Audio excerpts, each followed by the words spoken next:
করছিস অস্থির, তুই এত ঝটপট করছিস কেন? একটু একটু শান্ত হয়ে বস মা, আমার একটু কথা শোন, আমার কথা। এরকম করিস না মা, আমার কথাটা একটু শোন।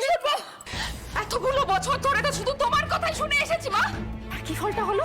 আজ নিজের চাওয়াটা পূর্ণ করতে গিয়ে তুমি আমার জীবনটা শেষ করে দিলে। সারা জীবন শুধু সব সব সব আর সব। সব কি খাবে, সব কি পরবে, সবের কিসে ভালো হবে। ছোটবেলাতে একবার মতো বিয়ে ঠিক করে ফেলেছিলে।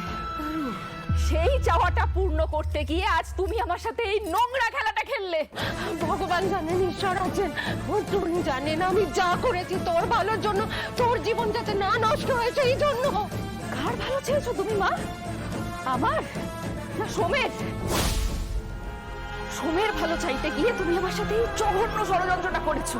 ষড়যন্ত্র? হ্যাঁ হ্যাঁ ষড়যন্ত্র। আমি কোনো ষড়যন্ত্র করিনি পারো। তাই তুমি সোমকে গিয়ে বললে আমার মাথায় সিঁথিতে সিঁদুর পরিয়ে দিতে। ও, তুমি জানতে যে সোম আমাকে ভালোবাসে। সোম তোকে ভালোবাসে? হ্যাঁ বাসে। আর এতদিন ধরে বন্ধুত্বের মুখোশে দাঁড়ালে সেটাকে লুকিয়ে রেখেছিল। বিশ্বাস কর মা, আমি সত্যি জানতাম না সোম তোকে ভালোবাসে। আমি জানতাম তোরা দুজনে খুব ভালো। আমাকে তো ছোটবেলা থেকে তাই বিশ্বাস করিয়ে এসেছো। বন্ধু, এই বন্ধু বন্ধু বন্ধু করে করে এতদিন ধরে আমিও বন্ধু ভেবে এসেছি।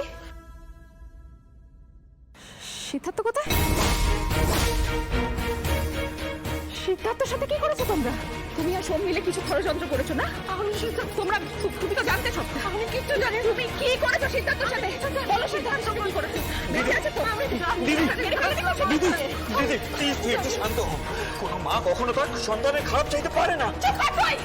কোথায় ছিলিস এতদিন? এখানে কি কি হয়েছে, কি কি ঘটে গেছে জানিস? কাকে বিশ্বাস করবো আমি? পারবো মা, বাবা, ভাই, বন্ধু, কাকে কাকে কাকে বিশ্বাস করবো?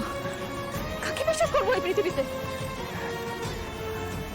আমার জীবনটা শেষ হয়ে গেল। আমার জীবনটা শেষ হয়ে গেল।